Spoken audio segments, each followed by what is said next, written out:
Hello everyone, this is Dinesh. आज के session में हम पढ़ने वाले हैं क्लास 10th के chapter human I and colourful world के कुछ और इम्पॉर्टेंट एमसीक्यूज जो कि बोर्ड पॉइंट ऑफ व्यू से बहुत ही ज़्यादा इम्पॉर्टेंट है। एक बात मैं आपको बता दूं कि जितने भी मैं एमसीक्यूज आपको करवा रहा हूं ये बहुत ही ज़्यादा इम्पॉर्टेंट है और मैं ये गारंटी के साथ कह सकता हूं कि इन एमसीक्यूज के अलावा कोई भी ऐसा एमसीक्यू नहीं होगा जो बोर्ड एग्जाम में आपको पूछा जाएगा। ऑलमोस्ट इसी तरह के एमसीक्यूज और जो भी एमसीक्यूज मैं आपको करवा रहा हूं इसमें से ही बोर्ड एग्जाम में कोई ना कोई एमसीक्यू जो है वो आपको जरूर देखने को मिलेगा। तो वीडियो को शुरू से लेकर लास्ट तक जरूर देखिए, बीच में बिल्कुल भी स्किप मत कीजिए इसको। तो चलिए शुरू करते हैं पार्ट 2 का question number 1। The first question is the amount of light entering the I can be controlled by the. जो कौन सा पार्ट होता है ह्यूमन आई का जो लाइट को कंट्रोल करता है। ठीक है, ह्यूमन आई अगर मान लो ज्यादा लाइट जो है वो आई के अंदर एंटर कर रही है तो कौन सा ऐसा पार्ट है जो उसको आने से रोकता है। ऑप्शन है iris, pupil, cornea and ciliary muscles.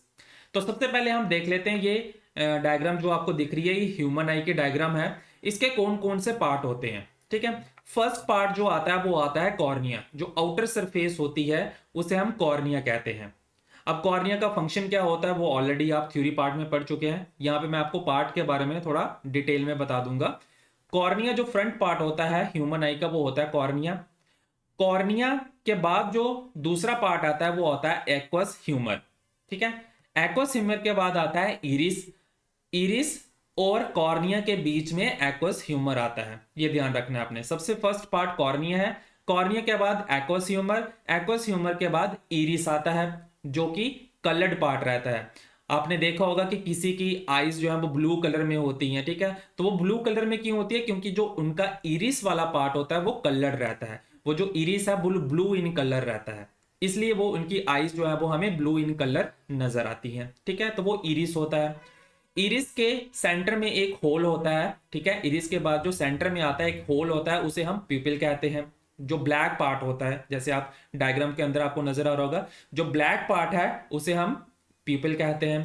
प्यूपिल के बाद आता है आई लेंस। नेक्स्ट जो कॉर्निया को होल्ड करके रखता है, सॉरी आई लेंस को जो पार्ट होल्ड करके रखता है वो है सिलरी मसल्स। सिलरी मसल्स के बाद आ जाता है रेटिना जहां पे इमेज फॉर्मेशन होती है। ठीक है, जो भी ऑब्जेक्ट की लाइट हमारी आंखों के ऊपर पड़ती है तो वो लाइट जो है वो उसकी इमेज जो है उस ऑब्जेक्ट की जो इमेज है वो रेटिना के ऊपर पड़ती है। एंड जो आई लेंस और रेटिना के बीच का जो पार्ट आपको नजर आ रहा है यह है vitreous humour.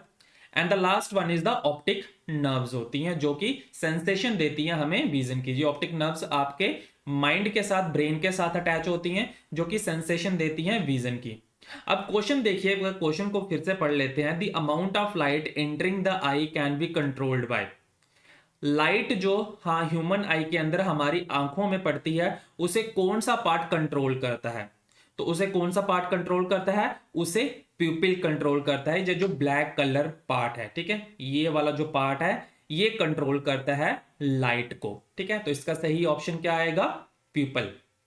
Pupal controls the amount of light entering the eye. Next question है question number 2। What type of image is formed by the eye lens on the retina. किस तरह की इमेज बनती है रेटिना के ऊपर, ठीक है, जो आई लेंस से होते हुए जाती है।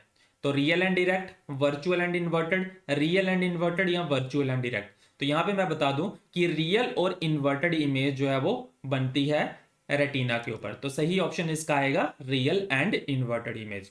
Move to the question number 3। Question number 3 is the defect of the eye in which eye ball becomes too long. उस डिफेक्ट आई का बताइए, वो डिफेक्ट का नाम बताइए जिसकी वजह से आई वॉल जो है वो लॉन्ग हो जाती है, बिकम्स टू लॉन्ग। ऑप्शंस है मायोपिया, हाइपरमेट्रोपिया, प्रेस बायोपिया और कैटरेक्ट। तो कौन सा ऑप्शन सही होगा इसमें। ठीक है, तो कौन सा ऑप्शन सही है, दैट इज मायोपिया। मायोपिया जिसको होता है, मायोपिया क्या होता है, मायोपिया के बारे में आपने पढ़ा होगा। मायोपिया वो डिफेक्ट है विजन का जिसे हम शॉर्ट साइटेडनेस या नियर साइटेडनेस भी कहते हैं। और एक शॉर्ट साइटेडनेस पर्सन का मतलब क्या होता है कि उसकी शॉर्ट साइट जो है वो नॉर्मल है लेकिन दूर की साइट जो है वो डिफेक्टिव है। मींस जो मायोपिक पर्सन होता है उसे पास की चीजें इजली नजर आ जाती हैं, लेकिन जो दूर में चीजें रखी जाती हैं वो उसे प्रॉपरली नहीं देख सकता है। तो वो उसका कॉज क्या होता है, क्योंकि जो आई बॉल होती है उस वो लॉन्ग हो जाती है, वो बड़ी हो जाती है, जिसकी वजह से उसे दूर की नजरें जो है, दूर की जो चीजें हैं वो नहीं नजर आती है। ठीक है, this is the correct option. Move to the question number 4। Question number 4 is at noon the sun appears white as. दिन के समय में या आफ्टरनून के टाइम पे सन जो है वो व्हाइट क्यों नजर आता है। ये वाला क्वेश्चन हमने लास्ट सेशन में भी किया था, तो देखते हैं कितने बच्चों को इसका आंसर पता है। Blue colour is scattered the most, red colour is scattered the most, light is least scattered, या फिर all the colours of the white light are scattered away. तो इसका सही ऑप्शन क्या आएगा, लाइट इज लीस्ट scattered। तो जिन्होंने light is C option को चूज किया है उनका आंसर बिल्कुल सही है, क्योंकि उस समय में लाइट जो है वो कम स्कैटर करती है। ठीक है, तो जिसकी वजह से जो सन है वो हमें व्हाइट नजर आता है। Move to the next question. Question number 5 is A person cannot see the distinctly objects kept beyond 2 meter. This defect can be corrected by using a lens of power. Options हैं plus 0.5D, minus 0.5D, plus 0.2D और minus 0.2D। तो सबसे पहले हम formula देख लेते हैं। यहाँ पे पावर का फॉर्मूला क्या होता है, हमने लास्ट चैप्टर में पढ़ा था, power is equal to 1 upon focal length. ठीक है, हमें क्या करनी है, this defect can be corrected by using the lens of power. Power find out करनी है, तो पावर का फॉर्मूला लिखा है, फोकल लेंथ कितनी दी है, ठीक है, फोकल लेंथ जो दी हुई है वो आपको कितनी है, 2 मीटर है, 2। तो पावर इक्वल टू क्या आ जाएगा, 0.5। अब 0.5 जो है वो प्लस में आएगा या माइनस में आएगा, वो कैसे पता चलेगा, नेगेटिव रहेगी पावर या पॉजिटिव रहेगी, वो देखिए। A person can not see distinctly objects kept behind 2 metre. एक आदमी जिसको दूर की चीजें नहीं नजर आती हैं, तो जिसको दूर की चीजें नहीं नजर आती हो वो क्या होता है, वो कौन सा डिफेक्ट होता है, हाइपरमेट्रोपिया होता है। ठीक है, हाइपरमेट्रोपिया। और हाइपरमेट्रोपिया को रिमूव करने के लिए कौन सा लेंस हम यूज करते हैं, we use a convex lens. और कन्वेक्स लेंस की पावर या फोकल लेंथ क्या होती है, माइनस होती है। कन्वेक्स लेंस की पावर भी माइनस होती है और फोकल लेंथ भी माइनस होती है। अगर पावर माइनस होगी तो फोकल लेंथ माइनस में आएगी, और अगर फोकल लेंथ माइनस होगी तो पावर भी माइनस में आएगी। ये चीज आपने ध्यान रखनी है। तो मींस इसकी पावर क्या होगी, -0.5D। ठीक है, तो which is the right option, B is the right option, -0.5D।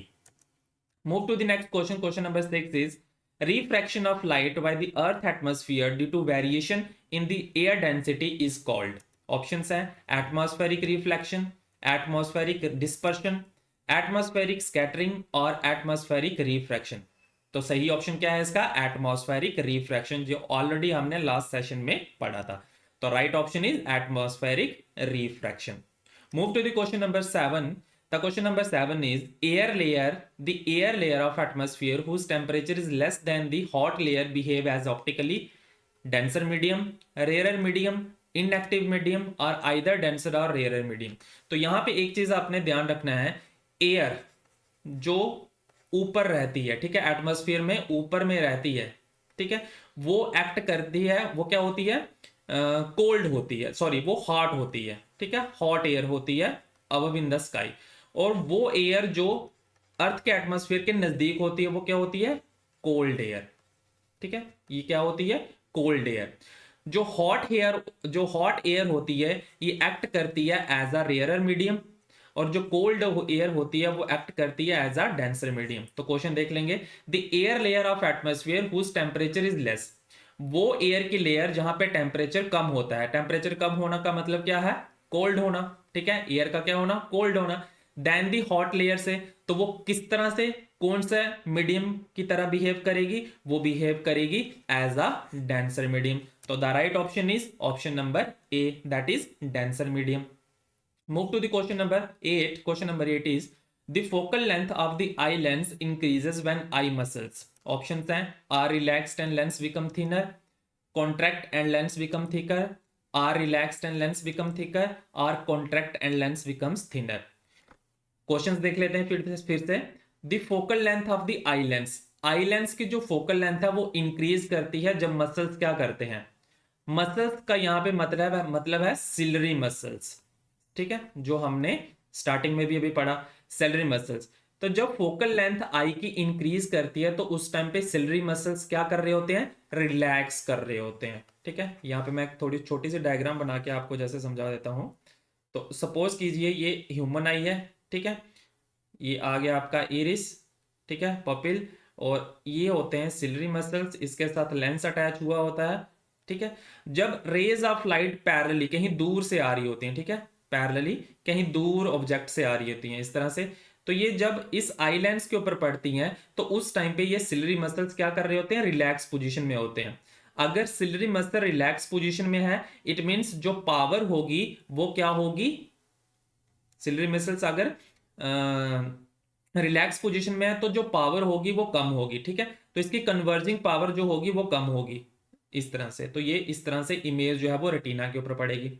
लेकिन अगर कोई ऑब्जेक्ट जो है वो पास में रखा गया है, सपोज कीजिए एक और डायग्राम मैं यहाँ पे शो करता हूं, ठीक है, इस तरह से ये इरिस आ गया, ठीक है, ये सिलरी मसल्स हैं दो, और ये आई लेंस रखा हुआ है। ठीक है, अब कोई ऑब्जेक्ट जो है वो पास में है इस तरह से, ठीक है, इस तरह से, तो अब इस टाइम पे जो सिलरी मसल्स होंगे ये क्या करेंगे, कॉन्ट्रैक्ट कर जाएंगे।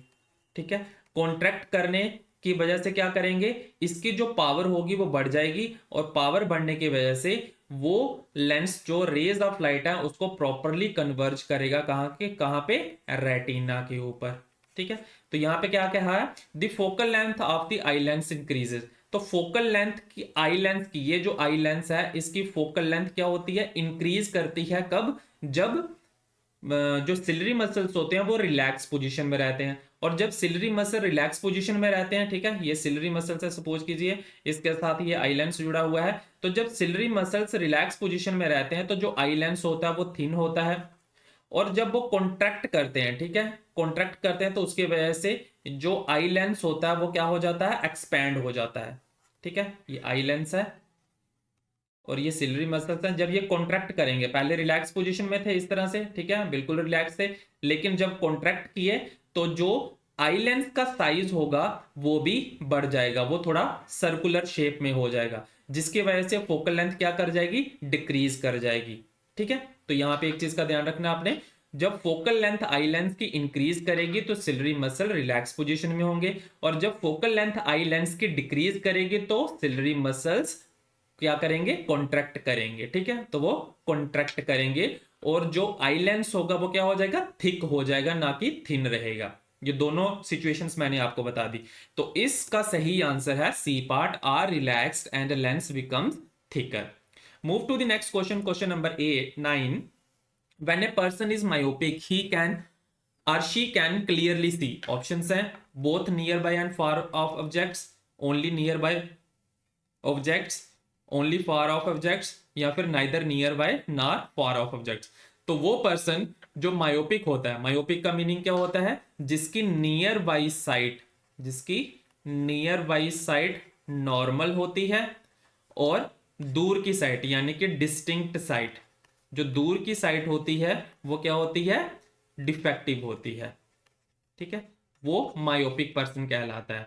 तो myopic person can clearly see the nearby objects clearly. तो यहां पे क्या आएगा, option number B, only nearby objects. Move to the question number 10। Question number 10 is the defect of vision in which the person is able to see distant objects distinctly but cannot see nearby objects clearly is called। options हैं long sightedness, far sightedness, hypermetropia or all of the above। वो vision का defect जिसमें person को दूर के objects उसको नजर आ जाते हैं but he can not C the nearby objects clearly, वो पास के ऑब्जेक्ट्स को अच्छे से नहीं देख सकता, तो वो डिफेक्ट विजन का क्या कहलाता है, वो कहलाता है हाइपरमेट्रोपिया। भी हाइपरमेट्रोपिया का दूसरा नाम है फार साइटेडनेस, या फिर हम उसको कह सकते हैं लॉन्ग साइटेडनेस। तो all the three options are correct, तो means the right option is all of the above. The option number D is the correct option. Move to the next question. Question number 11 is the defect of myopia can be corrected by using। Myopia का जो defect होता है उसे किस तरह से दूर किया जाता है, किस तरह से करेक्ट किया जाता है। ऑप्शंस है concave lens, convex lens, either concave और convex, a complicated combination of lenses. तो कैसे है, दूर की नजर जिसकी कमजोर होती है, सपोज कीजिए ये एक आई है, ये लेंस है, ठीक है। दूर की नजर यानी कि कोई ऑब्जेक्ट, सपोज कीजिए ऑब्जेक्ट बड़ी दूर रखा हुआ है, यहाँ पे ऑब्जेक्ट रखा हुआ है, ठीक है। और उस ऑब्जेक्ट से लाइट रेज आ रही हैं जो कि आंखों के ऊपर पड़ रही हैं, इस तरह से पैरेलली आएंगी वो, ठीक है। तो जब पैरेलली रेज ऑफ लाइट आएंगी तो जो इस डिफेक्ट से सफर करेगा उसकी जो ऑब्जेक्ट की इमेज है वो रेटिना के ऊपर ना पड़ के रेटिना से पहले ही बन जाएगी, जिसकी वजह से वो पर्सन दूर के ऑब्जेक्ट को क्लियरली नहीं देख पाएगा। तो इस डिफेक्ट को रिमूव करने के लिए एक लेंस का यूज किया जाता है, जो लेंस क्या है, कनकेव लेंस। देखिए सेकंड डायग्राम में यहां पे बना के दिखाता हूं, ठीक है। इस तरह से लेंस आएगा। अब दूर पे कोई ऑब्जेक्ट रखा हुआ है सपोज कीजिए, और उससे लाइट रेज इस तरह से आ रही हैं, ठीक है। लाइट रेज जब जहां पे पड़ेंगी तो जब अगर हम कनकेव लेंस का, ठीक है, यहां पे मैं बता देता हूं, मायोपिया को दूर करने के लिए कनकेव लेंस का यूज किया जाता है, ठीक है, कनकेव लेंस। तो कनकेव लेंस को जब हम यूज करेंगे, ठीक है, इस तरह से ये कनकेव लेंस होता है। ये कनकेव लेंस का जब हम यूज करेंगे तो concave lens in light rays को मोर ज्यादा कन्वर्स कर देगा, ठीक है, इस तरह से। तो उसकी वजह से क्या होगा, ये जो फॉर्मेशन है, जो इमेज की फॉर्मेशन है वो प्रॉपरली कहां पे बनेगी, रेटिना के ऊपर बनेगी, ठीक है। तो जो रेज होंगी वो क्या हो जाएंगी, वहां से डाइवर्ज होंगी, सॉरी कन्वर्ज नहीं होंगी, इस यहां पे पढ़ने के बाद, इस लेंस के ऊपर पढ़ने के बाद वो डाइवर्ज करेंगी, ठीक है। और फिर इस लेंस के पढ़ने के बाद वो क्या करेंगी, कन्वर्ज करेंगी, कहां पे, रेटिना के ऊपर। तो मायोपिया का जो डिफेक्ट है उसे कनकेव लेंस के थ्रू करेक्ट किया जा सकता है। Move to the next question, question number 12। Question number 12 is assertion and reason. Assertion दिया है concave mirrors are used as reflectors in torch, vehicle headlights and search lights. बिल्कुल सही है, कनकेव मिरर्स का यूज रिफ्लेक्टर्स में, torches में, vehicle headlights में और सर्च लाइट्स में किया जाता है। Let us see the reason. When an object is placed beyond the center of curvature of a concave mirror, the image formed is real and inverted. जब object को centre of curvature, concave mirror के centre of curvature के पीछे रखा जाता है तो जो इमेज बनती है वो रियल और इन्वर्टेड होती है, ये भी बिल्कुल सही है। लेकिन लेकिन जो असर्शन में दिया है वो रीजन नहीं है, रीजन वाला जो है वो प्रॉपर रीजन नहीं है असर्शन वाले का। तो यहां भी हम कह सकते हैं, ऑप्शंस देख लेते हैं पहले, A and R true and R is not correct explanation of A, ठीक है, यही ऑप्शन होगा सही। बी ऑप्शन है, A and R true but R is not the correct explanation of A, sorry not आएगा वो, बी ऑप्शन होगा सही। A is true but R is false, or A is false but R is true, both are, E option is both A and are false. तो इसमें सही option है option number B, A and R true. Assertion भी सही है और reason भी सही है, लेकिन आर जो है वो एक्सप्लेनेशन नहीं है करेक्ट असर्शन की, ए की, ठीक है। तो B is the correct option. Question number 13 is assertion the near point of hypermetropic eye is more than 25 centimetre. बिल्कुल सही है, जो नियर पॉइंट होता है हाइपरमेट्रोपिक आई का वो 25 सेंटीमीटर से ज्यादा होता है। और बी रीजन में दिया hypermetropia is corrected using spectacles containing concave lenses, ये गलत है। हाइपरमेट्रोपिया को दूर करने के लिए कन्वेक्स लेंसेज का यूज किया जाता है, ना कि कनकेव लेंसेज का। तो इसका जो सही ऑप्शन है देखते हैं क्या होगा, A option, B option, C option और डी ऑप्शन। सही ऑप्शन होगा सी। क्यों, सी में क्या दिया, A is true but R is false. A तो सही है लेकिन रीजन जो है वो गलत है, तो C is the correct option. Move to the question number 14। Question number 14 is the far point of an myopic eye and near point of a hypermetropic eye respectively. अब आपको बताना है कि फार पॉइंट मायोपिक आई का जो far point होता है वो क्या होता है, और जो नियर पॉइंट होता है हाइपरमेट्रोपिक आई का वो क्या होता है। ऑप्शंस है more than infinity and 25 centimetre, infinity and more than 25 centimetre, less than infinity and more than 25 centimetre, और more than 25 centimetre and less than infinity. तो यहां पे मैं बता दूं आपको, जो फार पॉइंट होता है मायोपिक आई का वो होता है इन्फिनिटी से कम, लेस देन इंफिनिटी। और जो नियर पॉइंट होता है हाइपरमेट्रोपिक आई का वो होता है मोर देन 25 सेंटीमीटर। ये आपने मायोपिया और हाइपरमेट्रोपिया के अंदर पढ़ा होगा, ठीक है। तो सही ऑप्शन है C, less than infinity and more than 25 centimetre. याद रखिए, जो फार पॉइंट है मायोपिक आई का वो लेस देन इंफिनिटी, और जो नियर पॉइंट है हाइपरमेट्रोपिक आई का वो होता है 25 सेंटीमीटर। और जनरली जो नॉर्मल आई का नियर पॉइंट होता है वो क्या होता है, 25 सेंटीमीटर होता है, ठीक है। तो ये आपने याद रखना है। Question number 15. The medical condition in which the lens of the eye of a person becomes progressively cloudy, resulting in blurred vision, is called. Options हैं myopia, hypermetropia, presbyopia और cataract.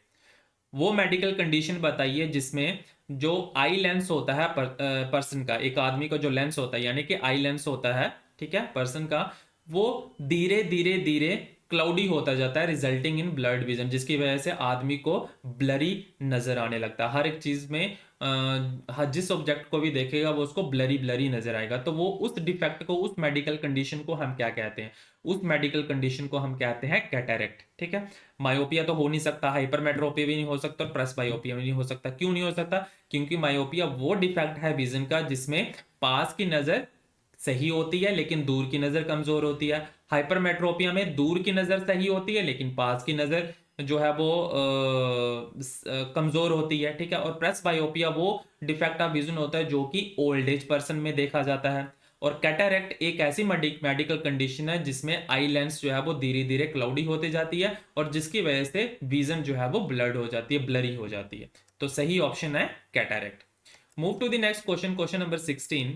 The least distance of distinct vision for a normal eye. Normal eye के लिए least distance क्या होता है vision का? Options है infinity, 25 centimetre, 2.5 centimetre और 25 metre.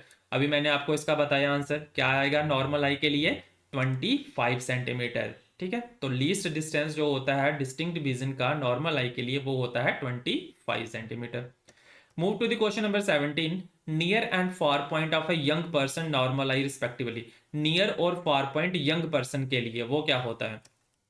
0 and infinity, 0 and 25 centimetre, 25 and infinity और 25 एंड 150 सेंटीमीटर। तो इसमें आएगा 25 एंड इंफिनिटी। ठीक है, इससे पहले भी हम दो क्वेश्चन जो पहले किया था उसमें भी यही था। उसमें क्या था जनरली? उसमें था लेस देन इंफिनिटी और more than 25 centimetre.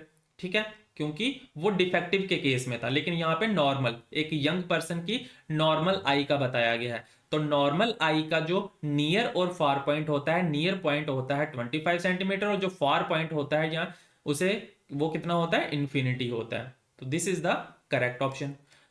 Move to the question number 18. The question number 18 is the change in focal length of an eye lens is caused by the action of. Focal length eye lens की किसके वजह से change होती है? अभी मैंने ये first के थर्ड क्वेश्चन में आपको बताया, जो फोकल लेंथ होती है आई लेंस की, आई लेंस की, ठीक है, ध्यान से देखिएगा। आई लेंस की जो फोकल लेंथ होती है वो किसकी वजह से चेंज होती है? तो आई लेंस किसके साथ अटैच हुआ होता है? कौन इसको होल्ड करके रखता है? सिलरी मसल्स होल्ड करके रखते हैं। ठीक है, तो इसी की वजह से अगर सिलरी मसल रिलैक्स पोजीशन में है, ठीक है, तो उसकी वजह से, और जब सिलरी मसल्स कॉन्ट्रैक्ट पोजीशन में होंगे उसकी वजह से फोकल लेंथ जो है वो चेंज होती है। तो मीन सही ऑप्शन इसमें होना चाहिए ciliary muscles. Let us see the options, pupil, retina, ciliary muscles और इरिस। तो सही ऑप्शन क्या है? Ciliary muscle. सिलरी मसल जो है वो फोकल लेंथ आई लेंस की चेंज करते हैं इमेज फॉर्मेशन के लिए रेटिना के ऊपर। Next question, question number 19। The human eye forms the image of an object at its cornea, iris, pupil or retina.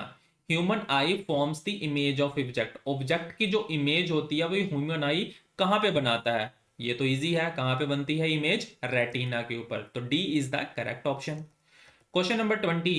The human eye can focus objects at different distances by adjusting the focal length of the eye lens. This is due to. Options देख लेते हैं, presbyopia, accommodation, near sightedness और फार sightedness. तो क्या आएगा? Human I can focus objects at different distances bye adjusting the focal length. तो इस तरह के जो इफेक्ट है इसको हम क्या कहते हैं? इसको हम कहते हैं power of accommodation. Power of accommodation क्या होती है? एबिलिटी होती है ह्यूमन आई की जिसकी वजह से वो ऑब्जेक्ट की इमेज जो है वो प्रॉपरली लेंस से करते हुए, लेंस से होते हुए रेटिना के ऊपर डालता है। तो प्रॉपरली एडजस्ट करता है फोकल लेंथ आई लेंस की, जिससे ऑब्जेक्ट की जो इमेज है वो कहां पे बनती है? रेटिना के ऊपर बनती है। तो ये एक एबिलिटी होती है ह्यूमन आई की जिसे हम क्या कहते हैं? Power of accommodation. तो the right option is option number B, that is accommodation. अभी तक अगर आपको मेरी वीडियो अच्छी लग रही हो तो इसे लाइक बटन वाला जो बटन रहता है उसे जरूर प्रेस कीजिए। और जो हमारे चैनल पे पहली बार आके हमारी वीडियोस को देख रहे हैं और जिन्होंने अभी तक सब्सक्राइब नहीं है किया है हमारे चैनल को, वो सब्सक्राइब भी जरूर कर ले।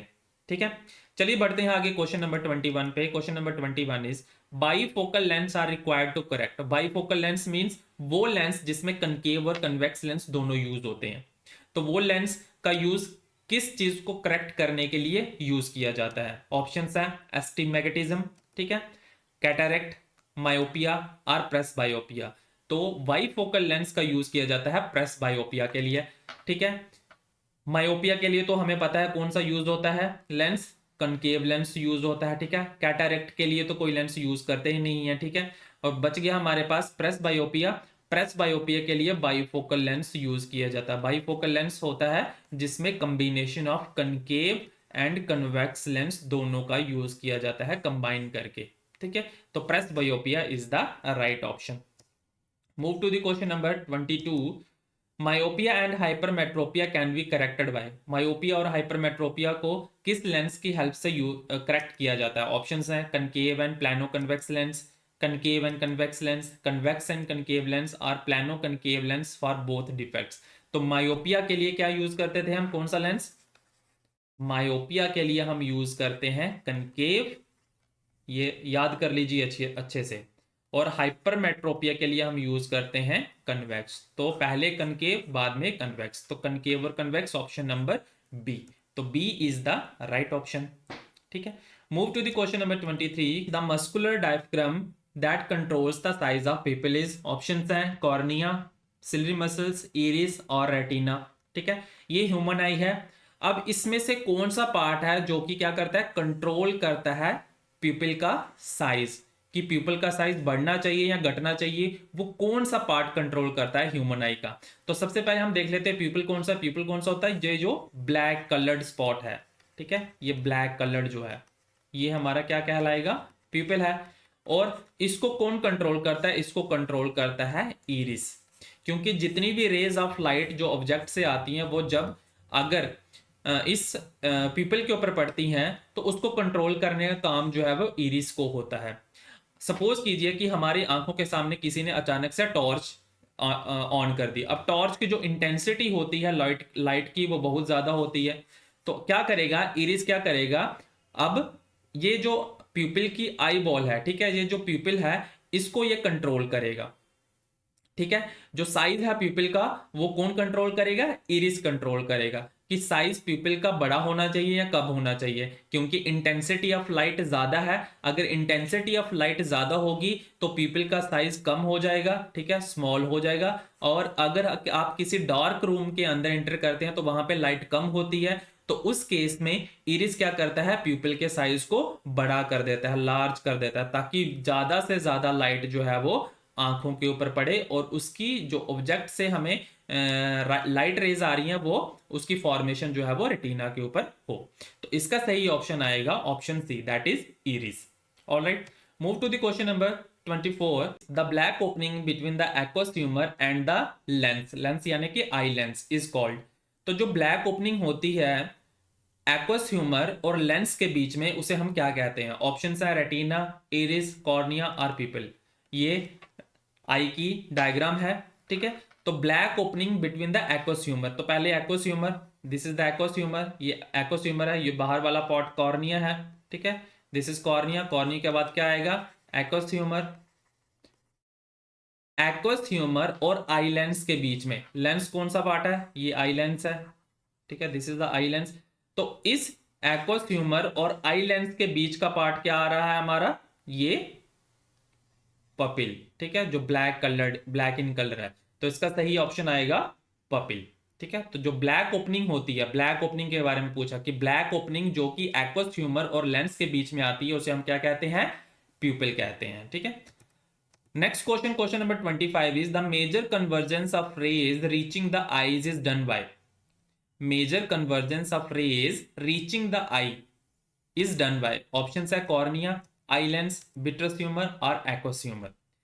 जो कन्वर्ज होती हैं रेज वो जनरली किसके द्वारा की जाती हैं, ये आई लेंस है। ठीक है, तो जब लाइट रेज इस आई लेंस के ऊपर पड़ती हैं तो आई लेंस का काम क्या होता है, उन रेज को कन्वर्ज करके रेटिना के ऊपर डालना।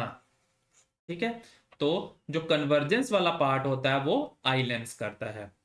तो ये थी आज की हमारी series human I and colourful world के कुछ इंपॉर्टेंट एमसीक्यूज।